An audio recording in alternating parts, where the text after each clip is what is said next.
Qui fonctionne. Merci Madame la Présidente. Madame la Ministre, c'est en élu de la Nation que je voudrais m'adresser à vous et pas en représentant d'un territoire, même si ça questionne plutôt un territoire, ce que je vais aborder avec vous.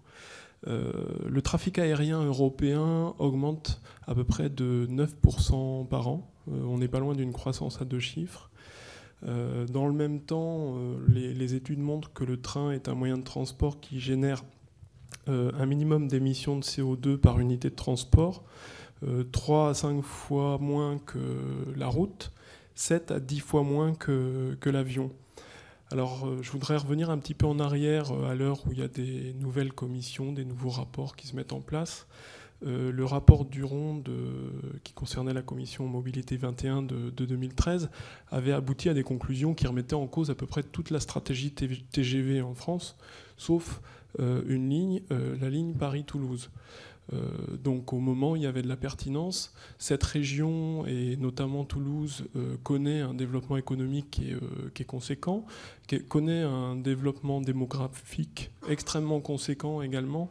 Et aujourd'hui, je ne vois plus bien de traces dans les grands projets d'infrastructure de cette question de la LGV qui est entamée, qui a commencé jusqu'à Bordeaux, mais qui ne continue pas ensuite.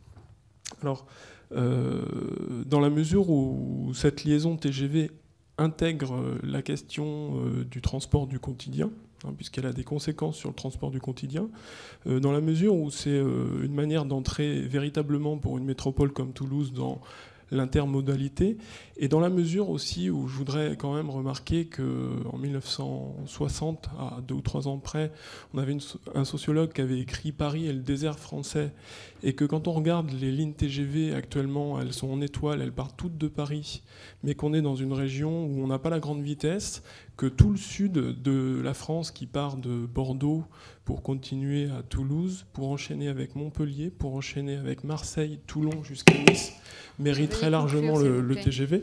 Je voudrais savoir un petit peu si on peut envisager une stratégie sur du extrêmement long terme, avec des investissements sur du très long terme, c'est-à-dire une démarche originale. Veuillez conclure, s'il vous plaît. Pour que l'aménagement d'une grande partie du territoire soit envisagé.